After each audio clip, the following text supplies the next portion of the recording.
Hey, all, Brian here. So I got back from Six Flags in time, and so I'm able to do chapter 30 today. So I'm going to read chapter 30 of the book Warrior Priest of Dmon-li, book 3 of the Morcyth Saga. So it's actually getting pretty good. I reread this one here, and there were things going through my head during it that didn't happen, but I'm remembering two different places, and those of you who know the story really well probably know what I'm talking about. Anyway, so James and company, James, Jerome, Miko, along with Miller's band, what's left, is heading for the Sea of the Gods. Sea of the Gods is like this big body of fresh water. They're on the south side. On the north is the City of Light, and they could go across and then go up to Dragon's Pass and over into Cardry, where Jerome's sister's waiting for him, and everyone that they sent north earlier in all the pit fighters. So that's what they're trying to do, and they're trying to find a ship that will take them across. So here it is, chapter 30. James turned to Illan and asked, which way takes us to the sea? Illan, now that Miller is dead, Miller is dead, Illan is now the de facto leader of the remnants of Miller's band, mainly because he's very competent and he's the oldest person, and age often trumps everything else, especially if they're competent. He pointed northwest. It lies there about a day's ride. As they got moving, James asked, think there will be any patrols along this side of the river? Shrugging, he replied, always a possibility in these times, but the bridges spanning the river in this area have been destroyed, all but the one by Lythylla, and there are very few spots where an army could ford. I doubt if the Empire would know of them. I hear we have watchers in those areas to give the alarm, just in case. That's reassuring, James said. Illan glanced to James, gave him a quick smile with a nod, and then continued writing. Dawn was still many hours away. The sliver of a moon gave some light to dispel the dark, though it didn't illuminate much. They decided to break away from the road that ran along the river, figuring that if any enemy were to be on this side, they'd most likely be closest to the water. James set Illan to lead, as he knew the area far better than anyone else. There's a town farther north on the sea at the base of the foothills called Seastar, he explained. It's not large, but does have a port that merchants use from time to time. If we're lucky, we'll find a ship there that will take us across. Why Seastar? Jerome asked. It's far enough north that I'm hoping it will be free of any enemy incursions, he replied. Plus, I was born there. That might help, James added. Certainly can't hurt.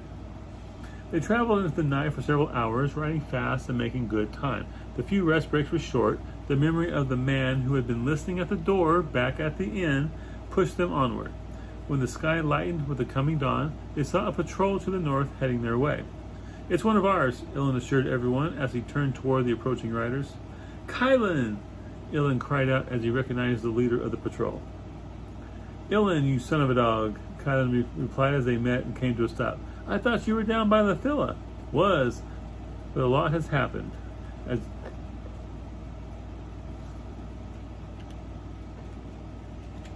As James and the rest drew near, Illan gestured to them and continued, this here's James, Jerome, and Miko. The rest you know. Nodding, Kylan said, good to meet you. Then turning back to Illan, he asked, what brings you to these parts? We're on our way to Seastar to see about sailing across the sea. Is the way clear? Yes. We have the Empire stopped at the river, though at times it's been touch and go. I hear a large force is camped across from Lythylla. Illan nodded. It's still there, and looks like they plan to stay for a while. Yesterday, infiltrators attempted to open the gates from within, while their army attacked across the bridge. No! Rather than exclaimed. They were beaten back and returned to their side of the river. Illan glanced back at James, then said, Councilman Rillian is rumored to have had a hand in it. Councilman Rillian? He questioned. That's right, replied Illan. Though Lord Pytharian didn't think there was enough evidence to move against him, we know he was involved. We also heard rumors though just vague tales about possible dealings with the Empire before the war, things like that. As you say, not enough to do anything about. Before Illan could say more, Khan said, "Say hello to my family for me when you get there. We're on our way to patrol this side of the river." "I will," Illan said. "Good to see you again." "You too, and good luck." Turning to his fellows, Kylan said, "Move out." Illan sat there a moment as he watched the patrol ride away before saying, "We grew up together in Seastar." As they continued moving again, James said, "Seems like a nice enough fellow." "He is," Illan said wistfully. Then, coming back to the present, he continued, "At least we have little to fear as far as running into the enemy between here and Seastar." "That's reassuring," commented Jeroen from behind them. Resuming their previous pace, they rode through the plains as the sun peaked over the horizon. As they rode, they saw other patrols moving along the plains. Every once in a while, someone would holler a greeting to Illan as they passed. "You seem well known here," commented Uther. "Like I said, I grew up here." When the sun had risen above the horizon, they saw the glistening of the sea emerge from the distance. James reflected back to the time when he had been on the other side, what seemed like so long ago. So much had happened since then. Running north and south next to the shoreline was a well-maintained road. Refugees from the south plodded away on it as they sought safety to the north. Some had carts and wagons loaded with what belongings they were able to bring, while others only had a pack on their backs. Children walked beside parents, often as not carrying their belongings. One mother had 3 children who helped her pull/push a cart with a 4th child lying within. When James came abreast of the wagon, he saw the poor boy sick with a fever of some sort. Reaching into his pouch, he pulled out 2 gold coins and handed them to the woman. "Here," he said, "use this to help your boy." With tears in her eyes, she looked up at him and took the coins. "Thank you, good sir." "You're welcome," he said as he kicked his horse again to rejoin the others who had begun to pull away from him. When he caught up, Illan glanced from him, then back to the mother and said, "That was nice of you." "We do what we can." "True enough," agreed Illan, though most wouldn't have bothered. James glanced back at him and saw him there with a big grin on his face. "Oh, sorry. If you ride with James long enough," Michael piped up, "you'll learn to get used to it." James glanced back at him and saw him there with a big grin on his face. He returned the grin, but not for the reason Michael thought. It was because Michael was exhibiting more of his old self. It seemed the effects of the fire wore away after a while. Not the increase in size and muscle, but the effects it had on his spirit. It kind of dampened it, making him more solemn and serious. To see the adolescent side again gave James hope that Michael wasn't too far gone. How much farther? Another hour, maybe 2. Sure enough, a little over an hour later, they saw the outline of a city on the horizon. "Seastar," Illan informed them. Several merchant ships were out on the water. One was in the process of pulling away from the docks. 3 others were still moored. Still at moor. Yeah, I'll do it that way. Still at moorings. "Looks like we're in luck," Uther said when he saw the dock ships. "One of those would be able to ferry us over to the far side of the sea." "I hope so," said James. Seastar had a defensive wall, though not very high or thick. The road traveled to the southern edge of the wall and passed through a gate. 4 guards helped to keep the traffic of refugees and soldiers moving along quickly. Off to the east of the wall sat a refugee camp. Hundreds, maybe thousands of displaced people milled around the makeshift camp. Soldiers in and around the area kept order and helped those in need. A couple wagons unloaded sacks and boxes of food for the people. When they arrived at the gates, Illan hollered to one of the guards, "Shoan!" Shoan looked up from where he supervised the others and broke into a smile when he saw who arrested him. "Illan!" he cried as he moved forward, extending his hand. "Didn't expect to see you for quite some time." Illan took his hand and gave it a firm shake before saying, "Can't stay and talk, I'm afraid. We need to see about a ship to take us across the sea." "There were a couple at anchor," he said, "but don't know whether they'll take you all the way to the other side. We have a letter from Lord Pytharian requesting any and all aid to us. For any to aid us. Well, requesting all to aid us." Nodding, he smiled and said, "That should make some merchant happy." They both began laughing hard at that. Several others standing around who heard joined in as well. "Good luck," was Shoan. "It was good to see you." As Illan moved to pass through the gate, he said, "You too, Shoan." Shoan waved them on. Let's get rid of one of the Shoans. Shoan waved them on, then went back to making sure the traffic continued to flow smoothly. Illan led them through, and once on the other side, took the street heading down toward the docks. "Let's see about a ship first, before they have a chance to get away," he said. "Once we get one to agree to take us, then we can find an inn should we have the time." "All right," agreed James. You'd think Illan had returned a hero the way everyone greeted him as he moved down the street. He handled it well, only slowing when absolutely necessary. "He sure is popular around here," observed Miko as he watched Illan wave to people they passed. "He's well liked by everyone who knows him," Uther commented when he heard Miko. "Not sure why he joined up with us, but I suppose he had his reasons." Lowering his voice, he continued, "Some of us believe he lost his wife during the war and wants revenge, but no one knows for sure." Michael stared at Uther's back and nodded. All right, so those of you who've read the Morcyth Saga know what happens later. And no, at this point, I had no conscious thought of what happens later. When I wrote this, everything in this chapter I made up as I was typing. I had no thought about this. I was just typing it, and things just poured out of me. And the whole thing with Illan being liked by everybody and so forth, all that just came out as I was typing. I had no plans for this. I was just getting from point A to point B, and this all came out. You'd think I had some grand design, but I really didn't.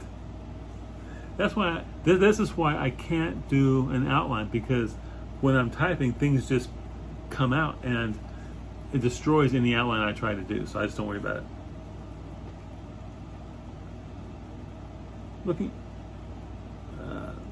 Looking down at the rest at the end of the street, they saw the water of the sea and the mass of the ships at dock. The few buildings bordering the docks had a look of warehouses, and Illan continued on past and stopped at a small one sitting at the entrance to the docks. "Dockmaster," he explained as he dismounted. James and Jerome dismounted as well. The others remained on their horses. Illan stepped up to the door with them right behind and pushed it open. Inside, they found a man sitting behind a desk covered in a disorganized pile of papers.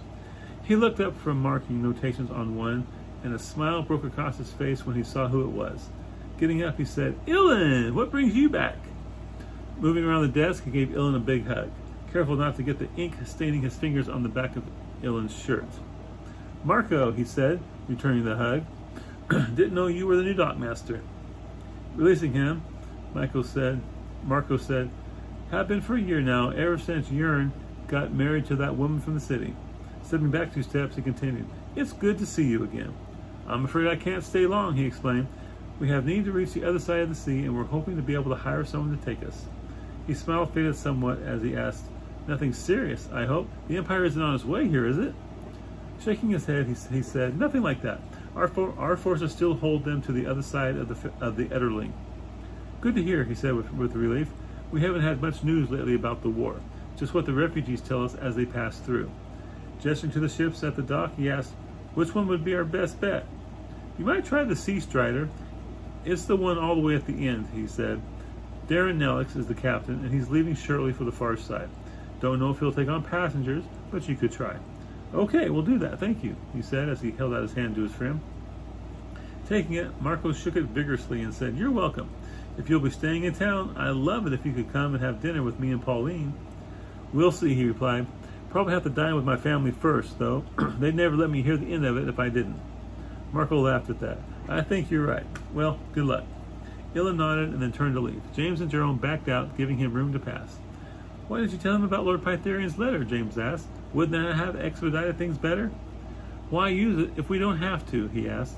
"Besides, he's not the one we have to convince." Returning to where the others waited, he said, "We might be in luck. You all wait here while we go down to the ship to arrange things." "All right," Uther said for everyone. He got down off his horse, the others following suit. "If we're to wait longer, I'm not going to do it on horseback." "You got that right, man," Jory agreed. Illan left them behind as he, James, and Jaron walked down to the end of the docks where sailors busily transferred cargo from wagons onto the ships resting against the dock.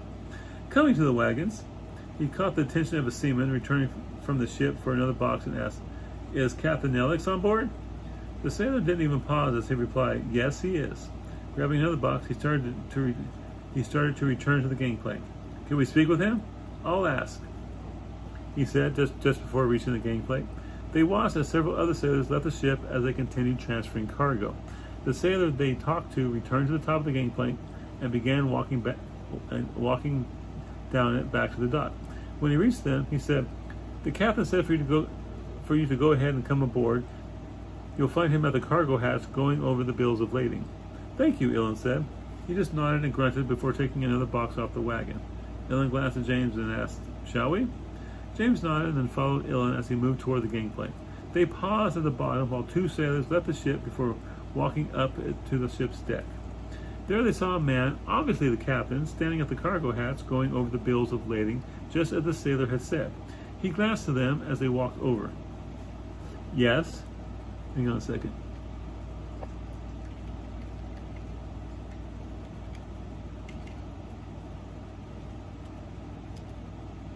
One of the major things I have to change in these stories is I have a habit of saying like to them, like walked over to him, instead of just saying they walked over, or to them, or of them.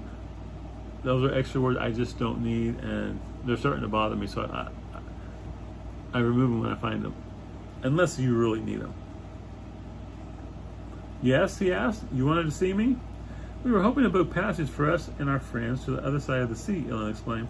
"Don't take on passengers," the captain replied. "They just get in the way." Sailor came on board with a box and paused a moment while the captain checked it off the list. He gave the sailor a nod, who then carried it on down into the hold. "But our need is great," insisted Illan, "and we'd be willing to pay." "Don't care," he said. "I hate having people on board. Now, if you'll get off my ship, I have work to do before we sail." "But," James began, "we have a..." Illan shook his head and waved for him to stop. Confused, but willing to follow his lead, James didn't finish. "Let's go," he said, as he made for the gangplank. James and Jerome followed right behind. When they were off the ship and had moved a short ways past the wagons, they stopped. Why did you want me to mention the letter?" James asked. "That would have seemed the smart thing to do," Jerome added. "I don't think it would have made any difference," he explained. "We should try the other two ships and find out if they'll be more agreeable." "All right," said James as he glanced to Jerome, who just shrugged. The next ship they came to was a single massive vessel and looked to be deserted. The gangplank was up, so Illan hollered, "Hello, ship!" When there was no answer, he held it again, "Hello, ship!" They waited a minute, but no reply was forthcoming. He returned to the others and indicated the last ship. One more to try. Moving down to the end, they came to a twin-masted vessel where several sailors sat around on the dock, looking bored. "Hello, the ship!" Illan hollered. One of the sailors looked over the rail and asked, "Yeah?" "Request permission to come aboard and speak with the captain." One second. "Captain's not here," the sailor told him. "Where can I find him?" "City jail, I imagine." "Jail?" asked Illan. "What's he doing there?" "Cooling his heels for a few days," the sailor explained. Several other sailors came and joined him at the rail. One of them said, "He got in a fight with the wrong man and was arrested. They said he'd be in there for several days." "Thank you," Illan said. Turning away from the ship, he made his way back to where Uther, Miko, and the others waited. "This is perfect." "What is?" Jaren asked. "Don't you see?" he said. "Though the letter from Lord Pytherian wouldn't have much pull with the ship's captain, it will have with the magistrate. And if we use it to get the captain out of jail, then I think he would be happy to take us across the sea." Nodding, James said, "Yeah, I was thinking the same thing." "In the meantime," Illan began, "while James and I get the captain out of jail, the rest of you find something to eat." Michael perked up at that, as the mention of food always did. "Go down the street until you come to the blacksmith," he explained, "then turn down the road to the right. You shouldn't have far to go before you come to the Flying Fish. The owner is a lady by the name of Mari, and the food there is very good. At least it was the last time I was in town." "When will you meet us there?" asked Jaren. "Hopefully not more than an hour." "All right then," Uther said. We'll see you there." You may go as well, James told Jerome, and then he lowered his voice to a whisper as he added, and keep an eye on Miko. You got it, he said as he joined the crew headed for the inn.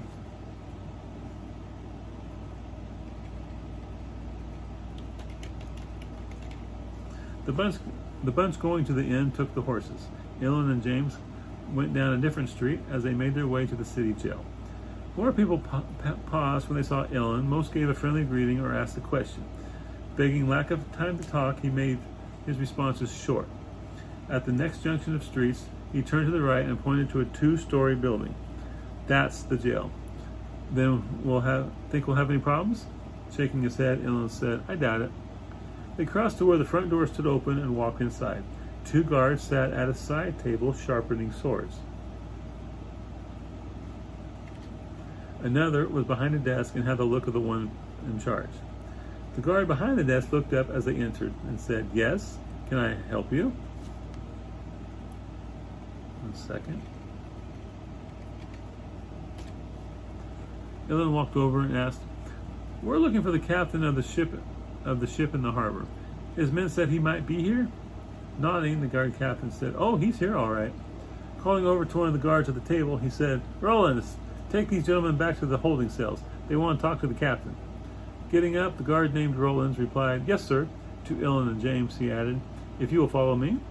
Turning towards a door in the side of the room, he took out a key and unlocked it. Opening the door, he indicated they should follow as they moved past the cells.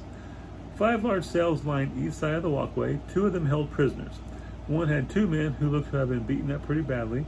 The other held a solitary individual. It was to the solitary individual that the guard took them. As they drew near, the man in the cell turned and watched their approach. These men want to speak with you, the guard said. Then to Illan and James, he added, If you need help, just holler. We'll be able to hear you.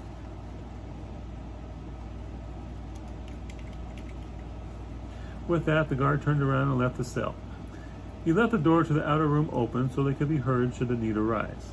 The captain came near the bars and looked out at Illan and James. Do I know you? Shaking his head, Illan said, I doubt it. You don't look familiar. What do you want? We want to talk about passage across the sea all the way to the other side, Illan explained. The captain broke into a laugh and said, You may have to wait a while. How long are you going to be in here? James asked. Shrugging, the captain said, I don't know. Could be a while, I'm guessing. I got into a fight with a prominent personage of some sort. Of course, I didn't realize who or what he was at the time. I mean, really, who would have thought he'd be in such a place like that? If we could expedite your release, James offered, would you take us across the sea? Of course, he agreed, but I don't see how you'll be able to pull that off. I broke the man's nose. How soon could you be ready to sail? You get me out of here and we'll sail within the hour. All right, Illan said. We'll see what we can do. He started to leave and glanced back at the captain. We'll be back shortly. We'll see, he said as they left the cell area. Illan walked to the guard captain and asked, How can we arrange his release? The guard captain laughed and said, From what I understand, he's going to sit in there an awfully long time. The guards over at the table could be heard chuckling as well. Still, who should we see? Well, you could try Magistrate Harlan, he explained. He's probably the only one who could arrange it. Thank you, Illan said as he made ready to leave. But don't get your hopes up. Illan cast him a quick glance, gave him a nod, and then they left the jail. Once outside, James asked, Do you know this Magistrate Harlan? Oh, yes, replied Illan. He's a good man, and we should be able to get things arranged through him. Good, stated James. He followed Illan as he led him through town to the magistrate's offices. They continued along, turning once down a main thoroughfare where they walked past several side streets before it opened onto a large courtyard. Sitting on the far side of the courtyard was a large, imposing structure. It obviously held the magistrate's offices. There was a wall separating the building from the rest of the courtyard. At the gate stood a guard who smiled when he saw Illan approach. Coming to attention, he saluted him as he passed through. Illan returned the salute, and the grin on his face was just as big as the guard's. As they approached the front doors, James asked, What was that about?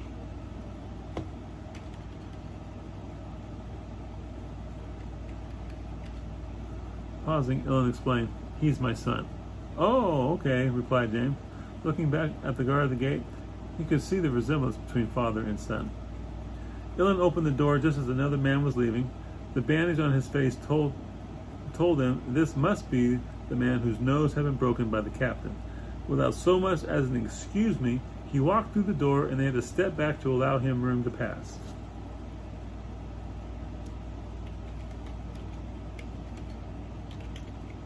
The man walked straight toward the gate and passed through to the courtyard beyond.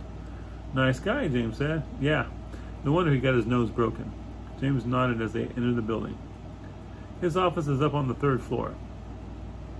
Oh, hang on. Harlan's office is up on the 3rd floor. I think in this instant, Illan would be more familiar since he knows Harlan. Oh, by the way, my uncle's name is Harlan, but with a D. Leading the way like he'd been there 100 times before, he followed the corridor down to where the stairs spiraled up. He climbed them until they came to the 3rd floor, then followed a hallway down to a pair of ornate doors. Opening them, he walked right in. James followed close behind. They found themselves in a reception area with several tables and couches. Another set of double doors across the room from them must lead to the magistrate's office. Illan crossed the room and swung them open, revealing a man sitting behind a desk with his feet propped up on top of it, snoring. James could hear a quiet chuckle coming from Illan as he entered the room and came to stand before the desk behind which the man slept. "On your feet, soldier!" Illan hollered in his most commanding voice. The man behind the desk started awake and came to his feet, standing at attention. His eyes blinked several times, and James watched his body visibly relax as he began to realize what had just happened and who it was standing before him. "Illan, you bastard!" the man shouted as he sat back down in his chair. He glared at him a moment before speaking into a grin. Now, see, that moment there, as I'm reading this, foreshadowed what was to come, though I didn't know at the time. If you know, you know, like they say. "Good to see you again, Harlan," Illan said. "You too, Illan," Magistrate Harlan replied, "though you about gave me a heart attack." "Sorry, couldn't resist," he said, grinning. "What brings you back to these parts? Need your help with something?" He gestured for James to give him the letter, which he did. Once he had a chance to read it, Illan explained about the captain and how they needed to cross the sea. Harlan leaned back in his chair and gave them a look which only could be called despondent. If only it was for something else. "Why?" Illan asked. "We have a letter from Lord Pytherian requesting any and all to help us." "I understand that," he replied, "but the letter is only a request. It's not an order, so it doesn't have as much weight as you think it might." "What do you mean?" asked James. "The captain assaulted a very important person around here," he explained. "Whether he knew it or not is immaterial, and this person is demanding the stiffest punishment allowable under the law." "Which is?" asked Illan. "A year." "A year?" exclaimed Illan. "For hitting someone? That's outrageous." "I know, but this man has a lot of influence in the area, not to mention he's quite wealthy." "Who is he?" asked James. "His name's Featherton," Harlan replied, "though since he's become so influential, he's been taken to calling himself Lord of Featherton." "Never heard of him," stated Illan. "Not surprising," he explained. "He arrived in these parts shortly after you left 5 years ago." "So, there's nothing we're able to do about this?" asked Illan. "I'm afraid not," he said, lowering his voice.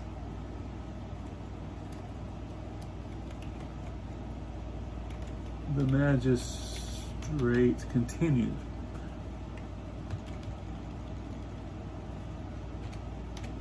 "I have to admit, Featherton has been such an annoyance that I, for one, was glad that captain had broken his nose. So, hypothetically, if this captain was to disappear, it would upset this Featherton?"